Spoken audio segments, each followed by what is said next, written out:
नमस्कार साथियों, मैं विशोक सिंह आप सभी का स्वागत करते हैं आईटीआई स्टडी पॉइंट चैनल में। और आज की वीडियो में हम महान जिन्हें स्वामी विवेकानंद के नाम से जाना जाता है और इनके जीवन को अगर आप पढ़ेंगे, सुनेंगे इनके विचारों को, तो आप वाकई में इनके जीवन से काफ़ी प्रेरित होंगे, चीज़ों को आप सीखेंगे। तो इसी बीच हम इनकी कहानी को शुरू करते हैं। सभी को पता है इनका जन्म बंगाल में हुआ था, जो कि बंगाल के कलकत्ता में हुआ था, जो कि कुलीन बंगाली कायस्थ परिवार में जन्मे थे। आध्यात्मिकता की ओर इनका झुकाव बहुत ज़्यादा था और वे अपने गुरु जो कि रामकृष्ण देव से काफ़ी प्रभावित थे, जिससे उन्होंने सीखा कि जीवन में जीवों में स्वयं परमात्मा की का ही अस्तित्व होता है। इसलिए मानव जाति जो मनुष्य दूसरे ज़रूरतमंदों की मदद करता है या सेवा द्वारा परमात्मा की भी सेवा की जा सकती है। रामकृष्ण की मृत्यु के बाद विवेकानंद ने बड़े पैमाने पर भारतीय उपमहाद्वीपों की यात्रा की और ब्रिटिश भारत में तत्कालीन स्थितियों का प्रत्यक्ष ज्ञान प्राप्त किया।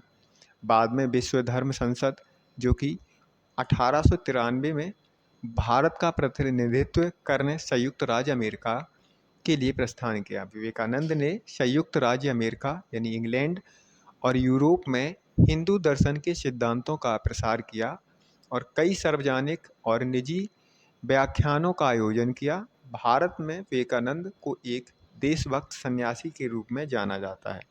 उनके जन्म को राष्ट्रीय दिवस के रूप में भी मनाया जाता है। अब इसी बीच में एक कहानी जो आपके जीवन को प्रभावित करेगी यदि इस तरीके से आप इनकी कहानियों को सुनोगे तो। चलिए कहानी शुरू करते हैं। एक बार स्वामी विवेकानंद अपने आश्रम में सो रहे थे कि तभी एक व्यक्ति उनके पास आया जो कि बहुत दुखी था और आते ही स्वामी विवेकानंद के चरणों में गिर पड़ा और बोला, महाराज, मैं अपने जीवन में खूब मेहनत करता हूँ, हर काम खूब मन लगाकर करता हूँ, फिर भी मैं आज तक कभी सफल व्यक्ति नहीं बन पाया। उस व्यक्ति की बात सुनकर स्वामी जी बोले, कहा ठीक है, आप एक काम करो, मेरे इस पालतू कुत्ते को थोड़ी देर कर घुमा कर लाएं, तब तक मैं आपकी समस्या का समाधान ढूंढता हूँ। इतना कहने के बाद वह व्यक्ति कुत्ते को लेकर घुमाने के लिए चला गया और फिर कुछ समय बाद वह व्यक्ति वापस आया तो स्वामी विवेकानंद ने उस व्यक्ति से पूछा कि यह कुत्ता काफ़ी हाँफ रहा है, ऐसा क्यों, जबकि तुम थोड़े से भी थके हुए नहीं दिखाई दे रहे, आखिर ऐसा क्यों।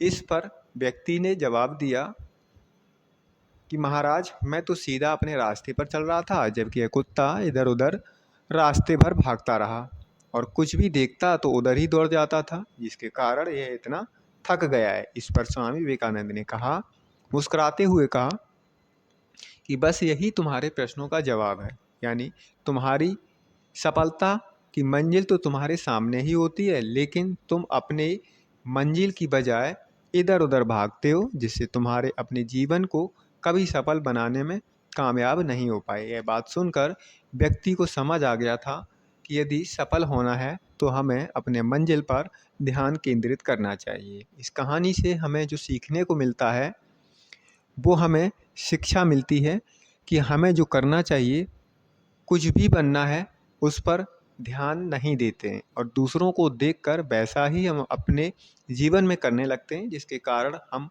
अपने सफलता के लक्ष्य के पास होते हुए भी दूर भटक जाते हैं। इसलिए यदि जीवन में सफल होना है तो सदा हमें अपने लक्ष्य पर ध्यान केंद्रित करना चाहिए। आशा करते हैं ये कहानी आपके जीवन में काफ़ी बदलाव लाएगी यदि आप स्वामी विवेकानंद के विचारों को अगर मानते हैं तो।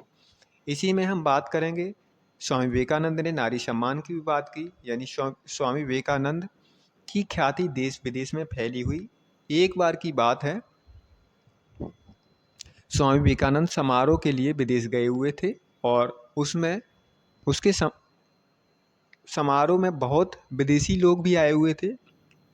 उनके द्वारा दिए गए स्पीच से एक विदेशी महिला काफ़ी प्रभावित हुई और वह विवेकानंद के पास आई और स्वामी विवेकानंद से बोली, मैं आपसे विवाह करना चाहती हूँ ताकि आप जैसा मुझे गौरवशाली पुत्र की प्राप्ति हो।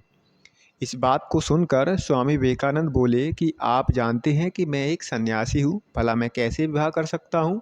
यदि आप चाहें तो मुझे अपना पुत्र बना लो, इससे मेरा सन्यास भी नहीं टूटेगा और आपको मेरे जैसा पुत्र मिल जाएगा। यह बात सुनते ही वह विदेशी महिला स्वामी विवेकानंद के चरणों में गिर पड़ी और बोली कि आप धन्य हैं, आप ईश्वर के समान हैं, जो किसी भी परिस्थिति में अपना धर्म के मार्ग से विचलित नहीं होते हैं।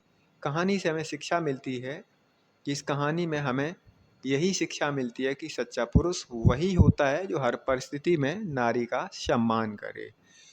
इस तरीके से ढेर सारी कहानियाँ हैं जो कि स्वामी विवेकानंद के जीवन पर आधारित हैं और महज इन्होंने कुछ ही समय में, यानी इनका जीवन बहुत लंबा चौड़ा नहीं हुआ है, इनका जीवन बहुत ही छोटा जीवन था। तो उस जीवन काल